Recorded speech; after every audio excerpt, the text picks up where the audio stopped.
Hi guys, good evening. Welcome to another edition on my YouTube videos.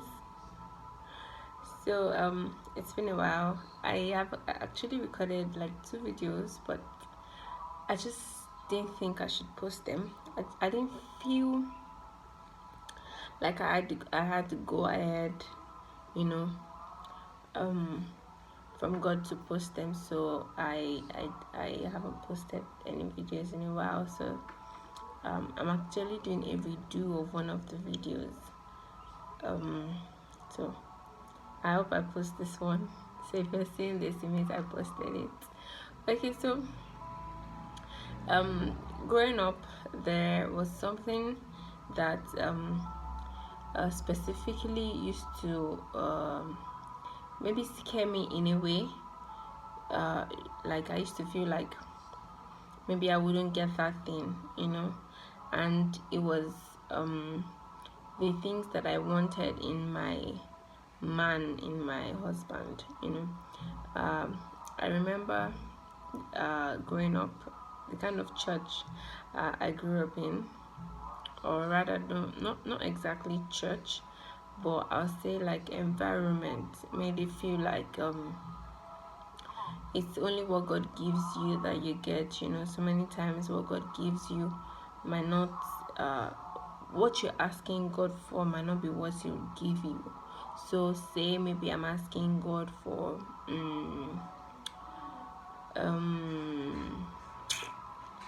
like I'm asking God for gala, and He gives me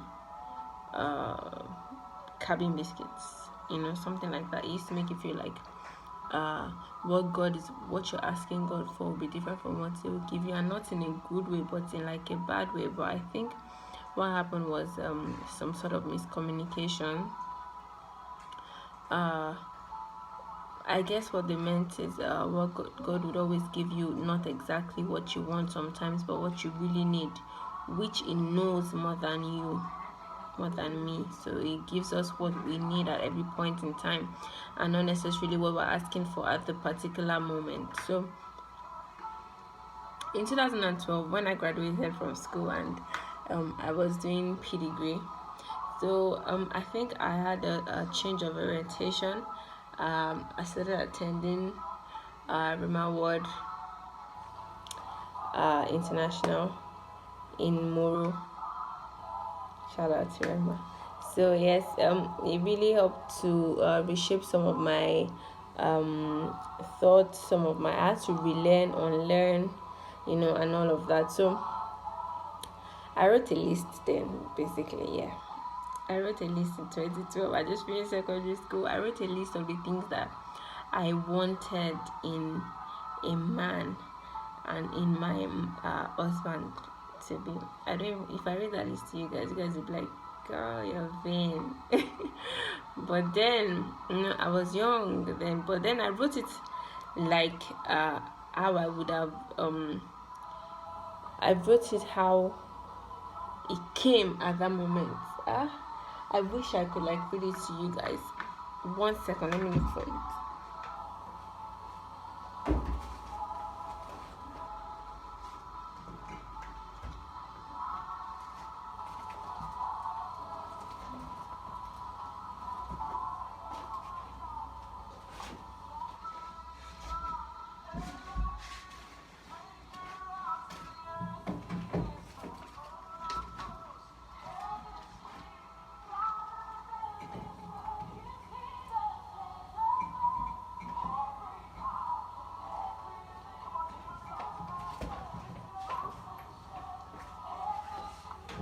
Unfortunately, guys, I can't find the jotter. I cannot, but I was as detailed as possible in the video. I was like, God, I want a fine man. I want a man that is taller than I am. I wanted a man that uh could make me laugh. I wanted a man that was my friend. I just wrote things like that. I wrote specifically, there was a part I wrote. I said, I want a man that knows how to get me high. I not like with alcohol and all of that. Like I wanted a man that knew what to do at every point in time, to make me want him, that kind of thing. You guys get? So, like I wrote that, like I was so detailed with what I wanted in my list, even to the heights. Like I was so detailed. Like I really wanted a man that was taller than me, because growing up I was considered to be a tall girl in secondary school. Like everyone's like, oh, you're tall, you're tall, you're tall, you're tall. And it started scaring me, like, does that mean that I'll get married to a man that's shorter than I am? Like, God, no, I don't want. Like, I like this fantasy of putting my head on my husband's chest and, just listening to his heartbeats. Hollywood. But then, really, I wanted that. And I was specific about my tall, dark, and handsome. Not necessarily dark like black, but I just wanted someone that was not as fair as I was or that I am at the moment. So I just want to say to people out there, like, there's nothing wrong with having a list. There's nothing wrong with specifically asking God what you want. There's nothing wrong with telling God, like, God, I want this, God, I want that, and all of that. There's absolutely nothing wrong with being specific, with what you want. I'll read the last list I wrote before I met my husband for you guys. I'd modified it. Of course, I'd grown. So, I was more sensible with the things I was writing.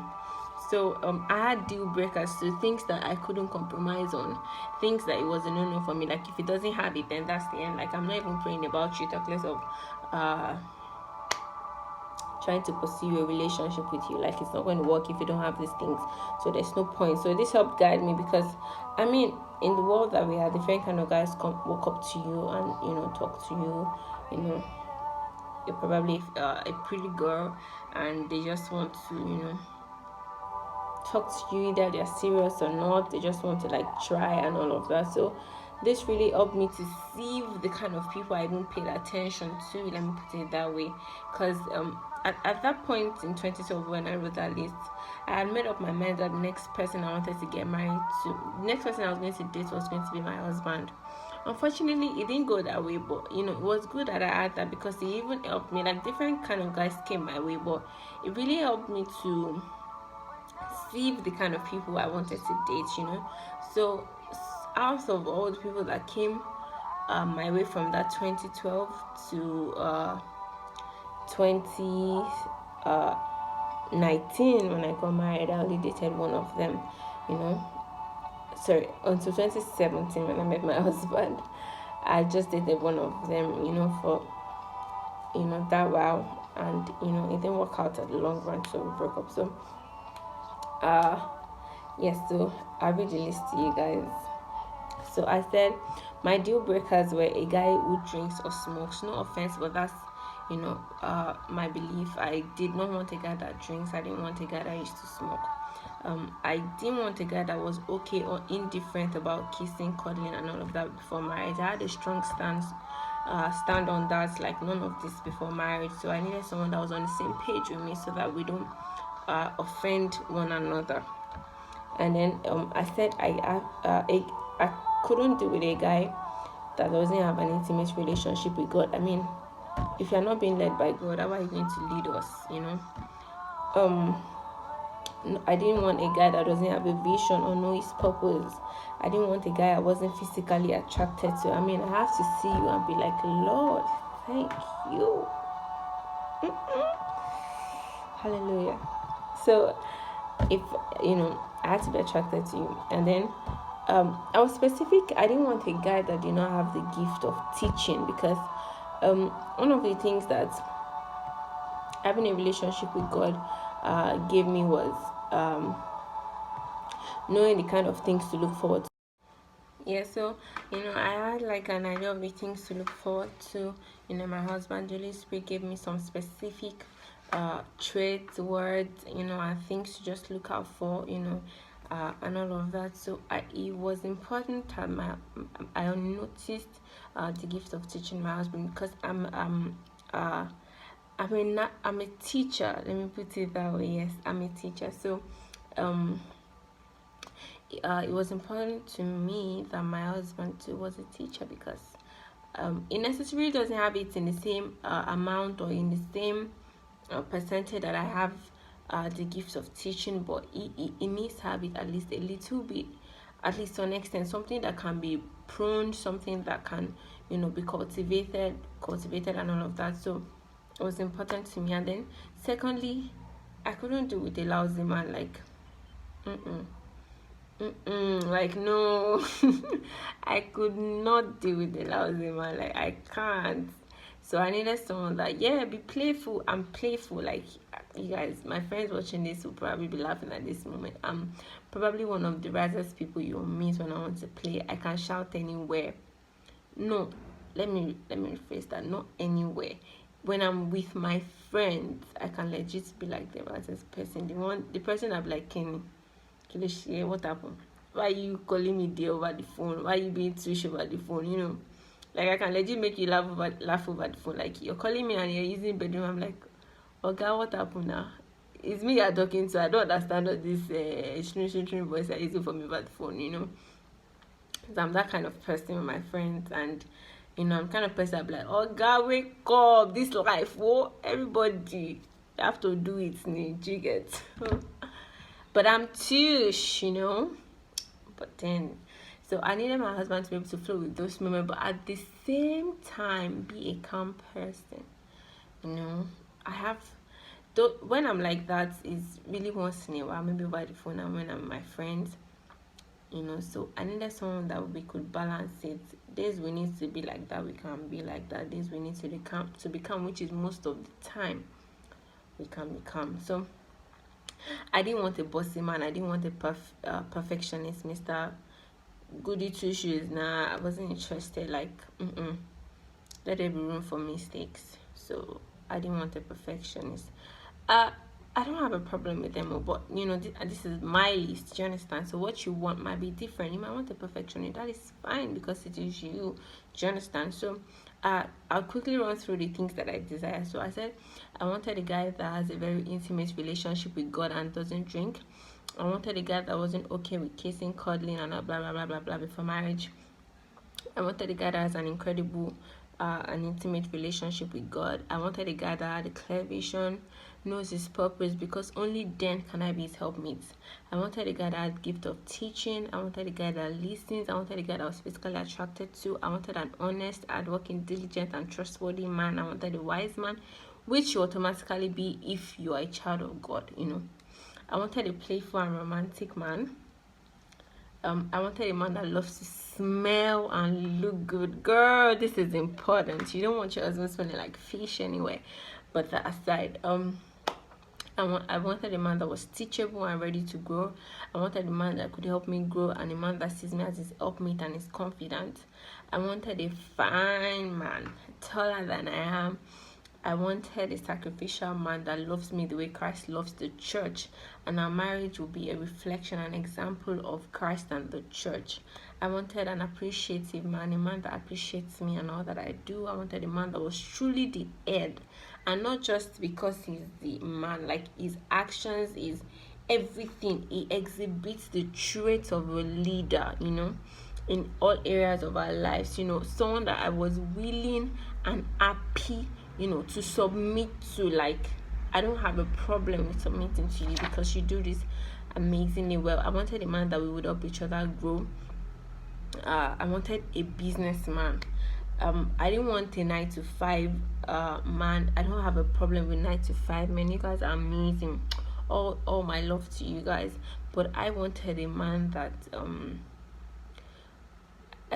was a business owner and had a bit flexible time like I do, because the virtue of our purposes on earth, I know that we have to be at so many places sometimes. So I wanted someone that was flexible with his time to, I wanted a man that that wants to pray with me, pray for me, a man that really cares about my growth, a man that allows me to pursue my perfume passion and my other businesses, and blah blah blah blah blah blah blah, like that.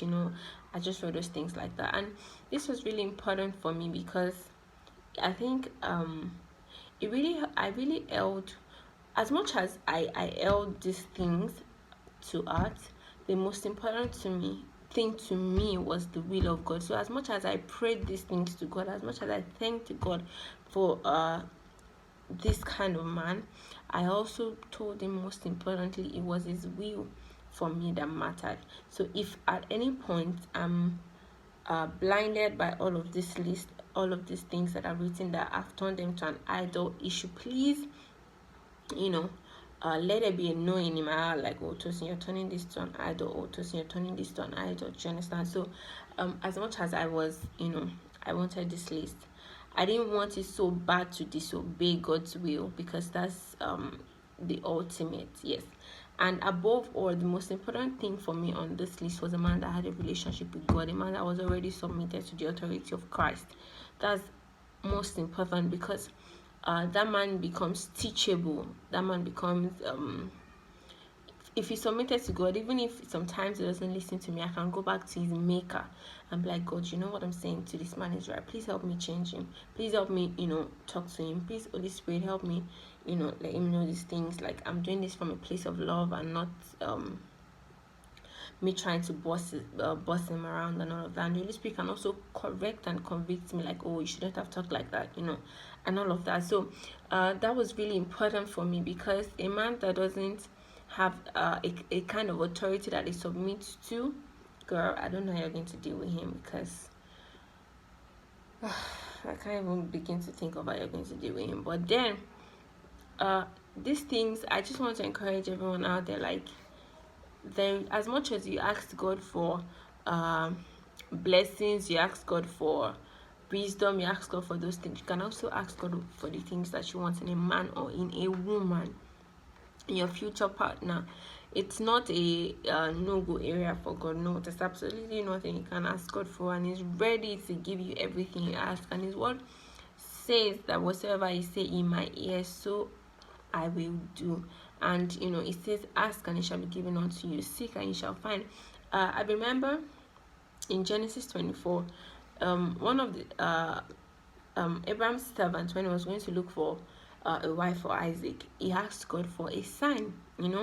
That's like one of those things. These things are like, okay, God, some sort of sign, something I want to see that will tell me, okay, this trait sign this person. Okay, then let me pray about this person.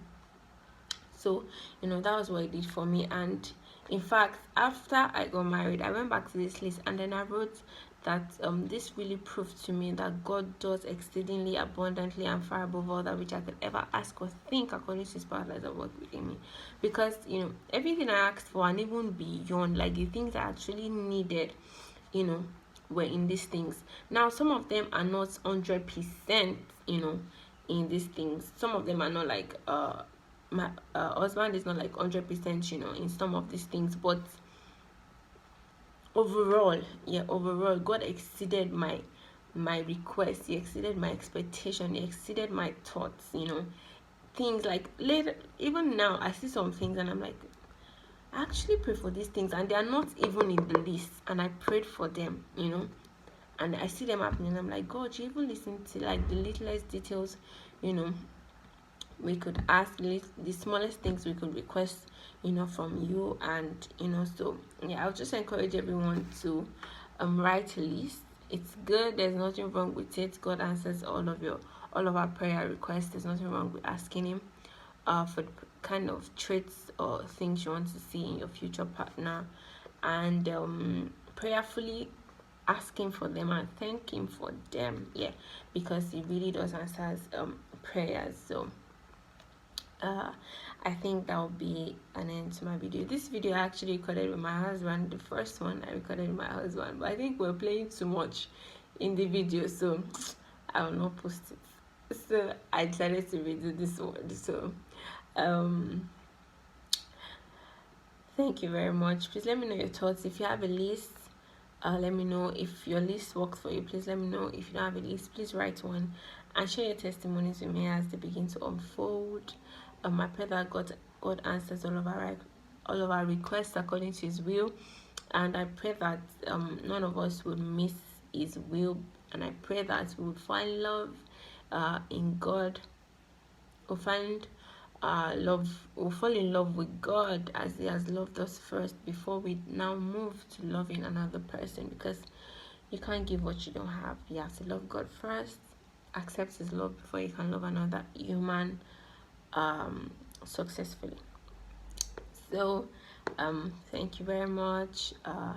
Remember that God is the author and finisher of our faith, and if you really desire a relationship with him, you don't have a good one with him yet, please, it's not too late to come back to him.